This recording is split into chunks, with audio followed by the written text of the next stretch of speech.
The quest to get Outbreak Perfected is one of the coolest moments so far in Destiny 2. Not only does it have some amazing aesthetics going back to the old tower, but you do get one of the best weapons in the game, that being the exotic pulse rifle Outbreak Perfected. But to get this, you do have to go through arguably the most difficult mission in the game, 0 Hour. So in this video, I'm going to go over what you and your fire team can do to give yourselves the best chance of getting this difficult mission done. The first portion of the video is going to be on my loadout, which weapons I'm using, which armor I'm using, and then we'll go into the mission itself, the jumping puzzle, etc. If this video is helpful, guys, please make sure to leave a like and also subscribe. And if you're having trouble with this mission, I will start doing live streams on YouTube to help players get this awesome pulse rifle. So make sure you're subscribed and have notifications on for that, so that you do know when those streams are live. So first and foremost, what are the weapons I'm using? So right now I'm using the Night Watch Scout Rifle. This is a pretty good weapon. I did throw a minor spec on it, but you could also use something like Blast Furnace. I know other players have used Arbalest as well, and I think an important thing here is to make sure you do have some balance between your team. So maybe one person in your fire team might want to use this for that Disruption Break perk.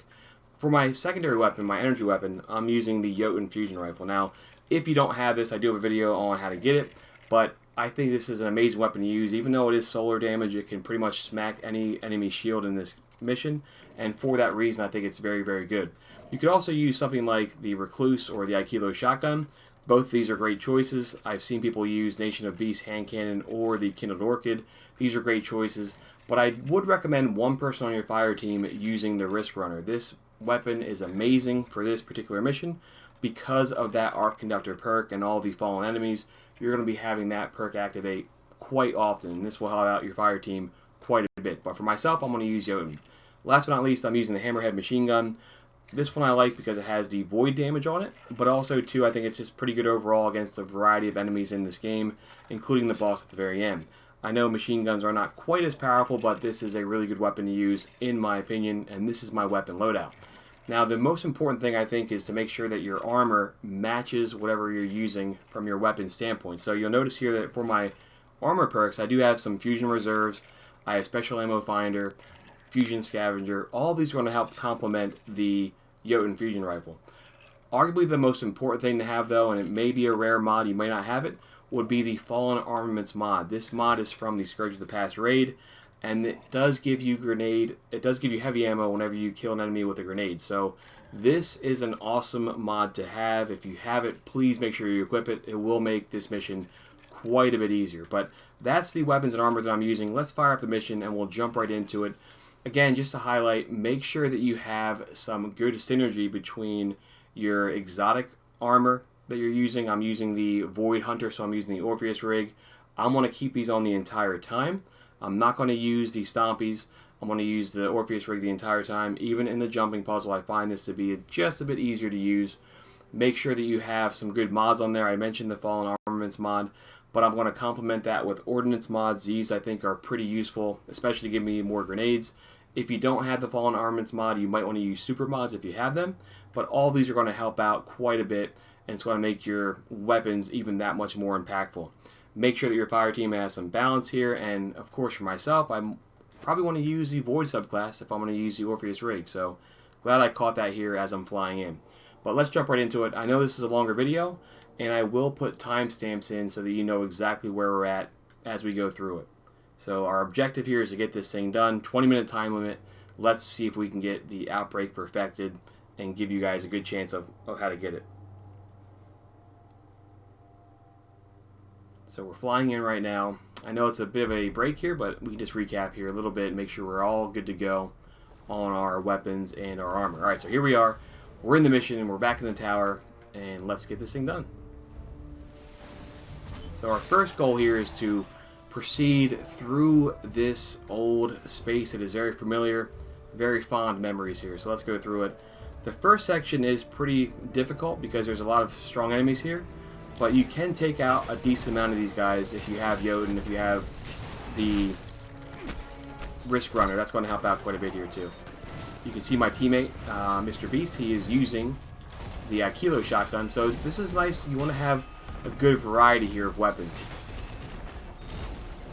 And I know I'm using Jotun here pretty liberally, but you want to make sure that you're taking these guys out quickly, because the time mission on here is what's going to give you a lot of trouble.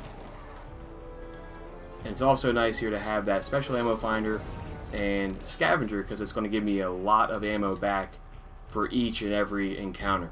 So with that first one done, we're going to proceed through here. We're going back through our old stomping grounds, and now we're in the plaza. This is really familiar. If only the vault had our old weapons. I'd love to grab Raise Letter while I'm here. So the heavy shanks, they are really, really tough. I do recommend too, you see my teammates right now, they're being super clutch or taking out some of these shanks in the background. Those guys do a lot of damage, so you want to make sure you kind of stay in cover, even though I'm not doing a good job of it. That's a nice place to be here to avoid a lot of the heavy fire.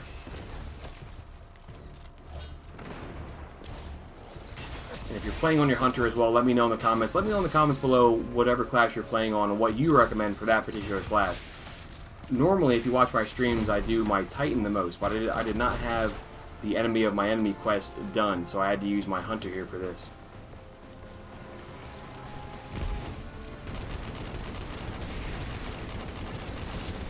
And I need to be more conscientious of using my grenades better in order to take advantage of that amazing perk for the Fallen Armaments.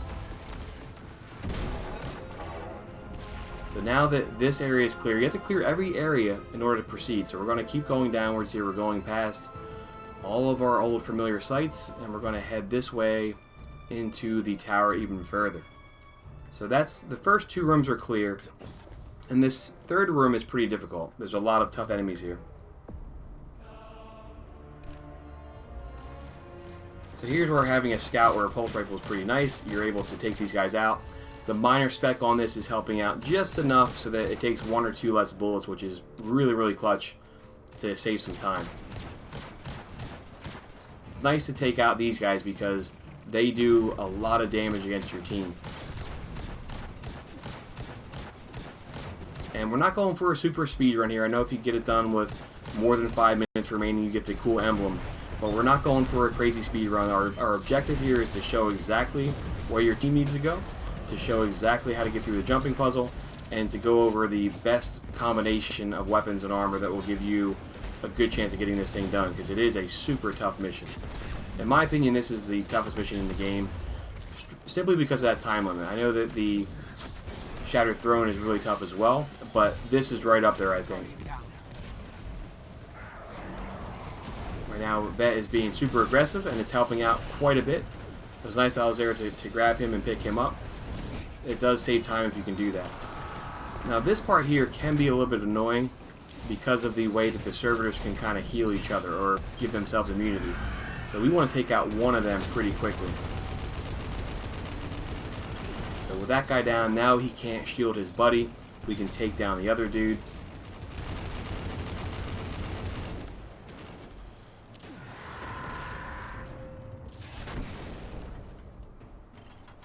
So let's keep going through.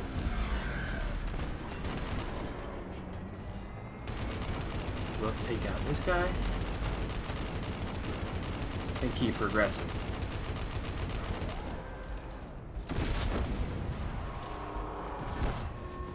So with him down, we can keep going forward.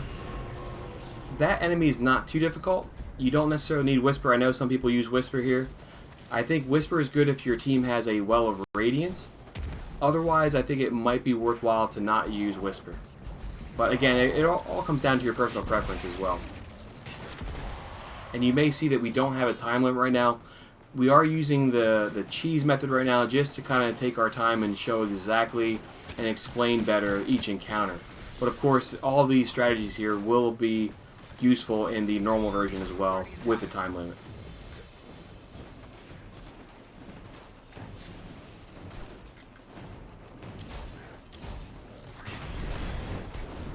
So we'll take out these guys. You notice that even though that guy does not have the solar shield, that the Jotun just does so much damage. So I really recommend at least one player having this weapon on them.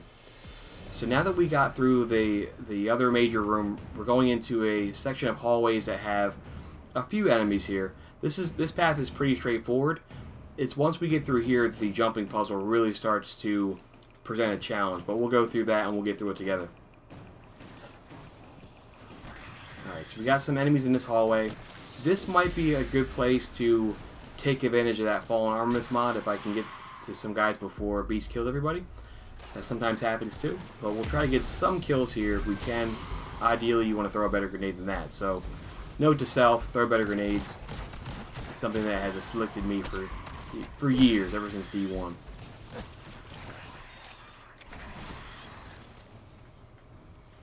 This, I do think though that the Void Hunter, the grenades for this character are not exactly the most conducive to getting a lot of grenade kills, but nonetheless though, you do want to have better aim than I did right there. So now that we're through the major section of ads, now we are going through into the jumping section of this mission. And this jumping part, it does take a lot of time. So don't worry if it takes you a few runs to get this thing down. We're going through right now.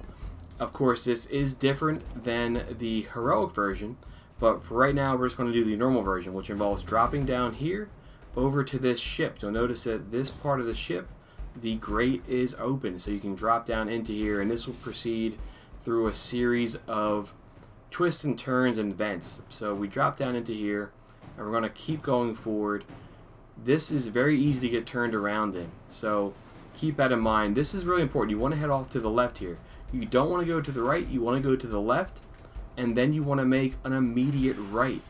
This is important because you want to drop down into the grate section below. So we're going to drop down here and do our best to get inside this area. This is where the correct path you want to go here. So you may have to take a moment to rewind in that part because it's really easy to get lost and turned around. Now this part here, I have not tried this myself, but a friend of mine did point it out, and I will try to utilize that right here. But this can save some time as well, because we want to, I believe, drop down right there. This is going to be difficult. I'm going to do my best to not mess this up, and I think I just did. I totally did. That was a error on my part, but that's alright. We're not going to take this out. We're going to show mistakes, no big deal. We'll try that again. So I think I made a mistake by going over to that. I should have stayed right here. Yeah, you want to stay on the first platform. So let's drop down here, and we'll try this again. So that is pretty difficult right there on the Hunter. You have to be really precise.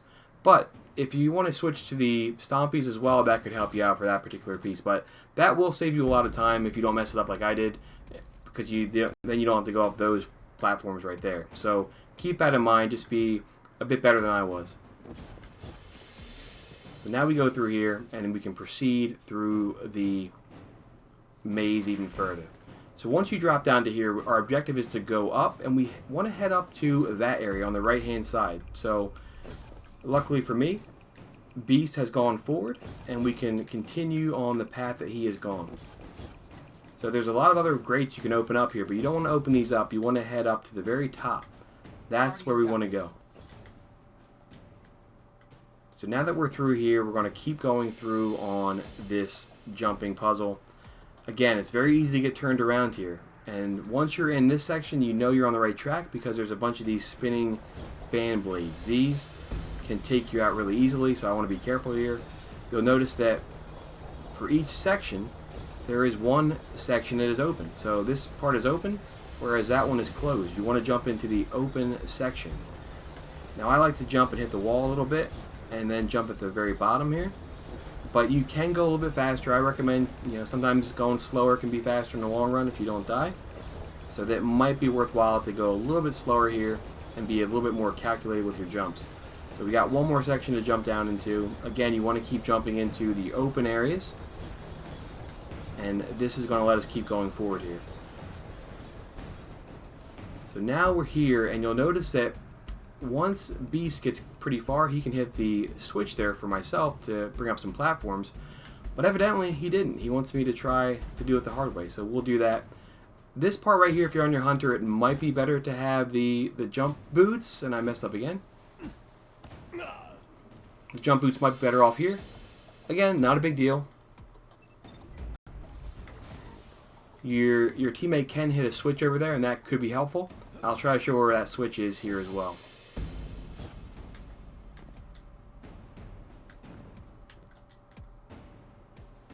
Just like the Whisper, there's these sections of the jumping part where the wall comes out, and I think I just double jumped too soon. I messed up. That was bad. Note to self, you can go quite a bit faster here. This part is a little bit deceiving. Get a running start this time and make a better jump. Sometimes you don't want to rush it. If you're rushing it like I was right there, you'll make mistakes. So once you're down here, make sure that you hit this switch, and that will activate some platforms up there for your team. And there are a few of those throughout this mission that does make for the second and third players to have a little bit better chance of getting through.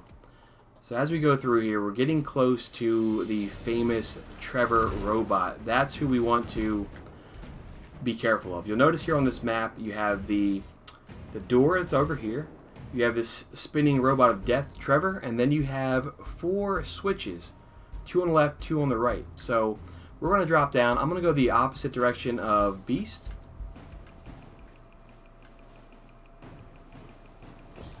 I'll go the opposite direction of Beast, and then this way he can get 2 on the other side, and I can get the 2 on the other side. So he's going to the right, I'm going to go to the left. Now this robot, this section can be pretty scary, to be honest. It's actually a really cool encounter. It looks like the robot is down that way, and he's going to come get me. So there are some spots that you can duck down into and get cover, but he went away for just a second. So let's keep going here. We're going to go over and grab this switch. Here's the first switch on my side. There's another one on this side as well. But you never quite know when that robot of death will be coming for you. Once it's in your sights, or once you are in its sights, it's hard to avoid. He's looking for me. I need to be careful.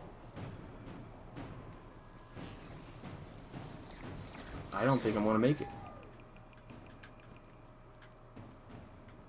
Maybe I did. Oh gosh, that thing is so scary. Alright, let's keep going. There are some safe spots you can go into. The robot looks like he's on the other side, so let's keep going here. I'll grab my other switch, and then I'll want to rush like mad over to the exit. So there's those 2 switches. Again, the door will not be open though, unless Beast got the other 2 on the other side. So let's keep going here. This is best when you have your team work together, 2 on one side, 2 on the other. Beast got his, I got mine. We meet back here in this exit, and then we're safe. So now we've gotten through the majority of the jumping part. We have to activate these elevators, and this can be frustrating here. Likely you're going to be right around like 6.5 minutes, maybe 7 minutes if you're going really fast. But these elevators do take quite a bit of time to activate, so don't get upset if these take a while. I know it can be frustrating here when your time is running out, but give these things a moment. They're old, the rusted infrastructure is hurting here. But once you get to the top, you can jump up here and turn around. Now, this part here, it's easy to die on as well. You might want to jump here just to slow your ascent down, or descent rather, just a little bit. And I still almost died. But we want to keep going. Here we make a hard right and go inside this area. So we're going to keep going here. I know I've made some mistakes, but our objective here is to show carefully where to go and what you might want to use. So now that we go through here, that one door opens up. We can run across this. Of course, in the heroic, this floor does light on fire, but right now we don't have to worry about that. You want to rush through here. This is, of course, where you can get the exotic blueprints for the cool ship, but that is for another day. We're going to rush forward and go to the right and drop down inside this area. Once you get out here, now is when you want to get your fighting gloves on, because you're in for a really tough fight. There's a lot of enemies here. We're going to rush forward and try to take them out methodically. Don't worry about trying to be flawless here. We're not trying to impress anybody. We're just trying to get this fight done. We have a lot of enemies here, and to pass this, you have to take down every single enemy. So we're going to take out the turrets first, if I can hit them. I think I missed every single shot. We're going to try to take out these turrets first, because they can do a lot of damage. There's one on the right and there's one on the left. So with that turret down, we can keep going forward here. I'll use my scout rifle to take out some of these snipers as best I can. And our main boss is in the very middle there. Now, he will teleport around quite a bit, but we want to take out these ads here as well, and then we can go ahead and take him out at the very end. The one thing I will say too, especially if you're on your hunter like I am, is use the dodge there to your advantage to get your ammo back, but also to get some invisibility. That will help out a lot in this particular fight. So let's help out Beast over there. He's fighting that turret. The turret is down, and pretty soon we're going to have a servitor appear here, and then a servitor back here. Now, if you're using a hunter like I am, or if there's a hunter in your group and they do have Orpheus Rigs, have them tether the servitor. So once he comes in, we can tether the servitor. That will get me my super back, and that will allow us to do a lot of damage there versus those other shanks that are surrounding the servitor. So we're going to do our best here to try to get rid of these guys.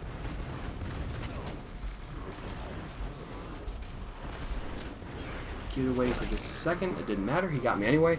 But don't worry if we go down here. There's a lot of enemies here. There's a lot of ads. If your team can respawn each other, that's going to help out quite a bit. And again, I know there's no time limit right now for us, but simply trying to show exactly what you want to do and exactly where you want to go. So with him down, the boss is going to teleport over to here. We do have some ads over there as well. I'm going to use my tether here and try to get all these guys at once. It gave me nearly my super back, and that will be just in time for the boss back here, and I can use my tether again. So don't be worried about using your super here. Make sure you're using that more liberally to get rid of all these enemies. And all those orbs there will help Beast get back his super, so that we're kind of feeding into one another. Alright, so with that down, we have both servitors down. Now we have two fallen tanks. Now, I recommend going together, so I want to see where Beast is going. Looks like he's going over to the right, so we'll go over for this guy first. And you want to work together on each tank. Take out one and then go out and take out the other one. So we'll get up here kind of close. We'll get up close and personal here with this guy. And if he gets me, he gets me. But ideally, I'd get him down. So this is where Jotun, I know there might be some better weapons here, but we're doing a lot of damage against this guy. I can quickly dodge there a little bit to get my ammo back right away. Save just a little bit of time instead of reloading.